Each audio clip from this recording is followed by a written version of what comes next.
So how is a 40% allocation of Bitcoin radically riskier than investing in 7 tech stocks?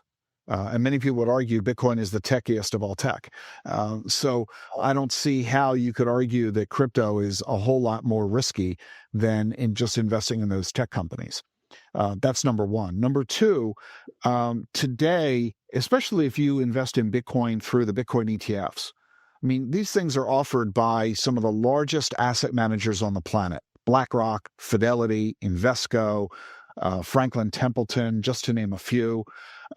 You really think that you run fraud risk by buying IBIT, BlackRock's Bitcoin ETF, or Fidelity's, or Franklin Templeton's, or Invesco's? Give me a break. I mean, they have reputational risk themselves. If somehow they got hacked, which I really can't envision happening, that caused the loss of an asset, you really think Larry Fink wouldn't stand behind it? You think Abby Johnson Hmm. wouldn't stand behind it, or Jenny Johnson wouldn't stand behind the investors? So I think the fraud risk, which is the number one risk investors had to face for the last 15 years. I mean, people talk about, gee, I wish I bought Bitcoin in 2012. Really? Do you really think if you had bought Bitcoin in 2012, you would own that asset today? Chances are you would have bought that, you would have bought your Bitcoin at Mt. Gox and it'd be gone.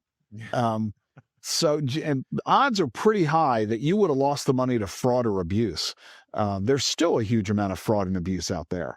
But the Bitcoin ETFs, as regulated securities under the purview of the SEC, being sponsored by the world's largest asset managers who have their own reputational concerns in mind, I think it's a far safer way to invest today than it was just a few short years ago.